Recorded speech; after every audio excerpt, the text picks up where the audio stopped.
U tom slučaju, normalno, mi provjeravamo te podatke koje nam stranka podnosi, nakon toga donosimo rešenje o odobravanju besplatne pravne pomoći i potom preduzimamo, odnosno sačinjavamo akt koji treba uputiti nadležnom sudu. U ovom slučaju to je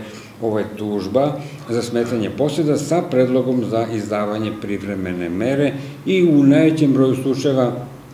sud je usvajao te privremene mere i dozvoljavao je, konkretno u ovom slučaju sam je napomenuo, da se struja uključi, jer su to uglavnom i najteže kategorije stanovništva, uglavnom korisnici prava na novčanu socijalnu pomoć, invalidi i druge kategorije lica. Takođe, naša služba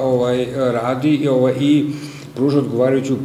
besplatnu pravnu pomoć u upravnim postupcima i to pre svega kada ulažemo redovne pravne lekove i to, na primjer, na rešenja centara za socijalni rad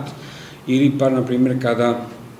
podnosimo redovne pravne lekove na rešenja gradske uprave i to je najčešće odeljenja za društvene delatnosti, odnosno društvene odseka za brigu o deci, kada je u pitanju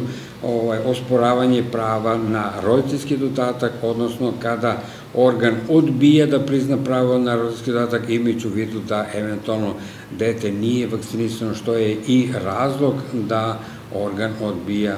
zahtev. Međutim, nakon pribavljanja odgovarajuće dokumentacije iz zdravstvenog centra, mi sačinjavamo žalbu i u najvećem broju slučajeva takve se žalbe usvajaju. Evo, baš danas smo imali jedan takav slučaj da je majka odbijena jer dete nije bilo vakcinisano, međutim, otac je umeđu vremenu pribavio tu potvrdu da je dete vakcinisano, napisali smo žalbu i nadam se da će žalba biti usvojena i da će gospođi biti priznato to pravo.